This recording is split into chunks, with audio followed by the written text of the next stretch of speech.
Hello guys, তোমরা কেমন আছো? অবশ্যই তোমরা ভালো আছো। আমি বলেছিলাম আমার মা বাড়ি একটু, তোমরা আমাদের বাড়ি একটু জঙ্গল টঙ্গল মানে পরিবেশকে পছন্দ করো, তা আজকে তোমাদেরকে আমি দেখাতে যাবো আমাদের পরিবেশ। তোমরা ঠিক চলো, প্রথমেই আগে আমরা ছাদে উঠে গেলাম। তা দেখো, ছাদে আমাদের আছে টগর গাছ, ঠিক আছে, অ্যালোভেরা, জবা গাছ, এখানে আরও গাছ ছিল জানো তো।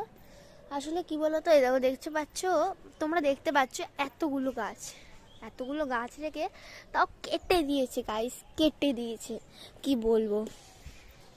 তাও এতটা এখনো বাকি আছে।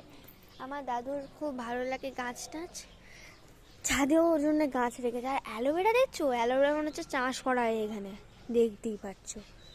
আচ্ছা চলো, এখানটা পেছন দিকটা তোমাদের দেখিয়ে দিই। এটা অনেক বড় কাঁঠাল কিন্তু আমাদের। আর এটার থেকে এইখানে একটা কাঁঠাল গাছ আছে, এই দেখতে পাচ্ছ, এইটা ফোকাসে ঠিক আসছে না আমার। এই কাঁঠাল গাছটা এত সুন্দর না, এই কাঁঠালের ফলগুলো খুব সুন্দর সুন্দর হয়। আচ্ছা গাইস, আমি তোমাদের দেখছি, আমি একটু পরে দেখছি, তোমাদের আমি পাঠিয়ে দিচ্ছি আমার ভিডিও। আর তোমরা ফলোয়ার্স বাড়াও, লাইক কমেন্ট করো। আর তোমরা যারা যারা আমার এই ভিডিওগুলো নতুন দেখছো, তারা আমার প্রোফাইলে গিয়ে ভালোভাবে দেখো। আর তোমাদের প্রচণ্ড ধন্যবাদ।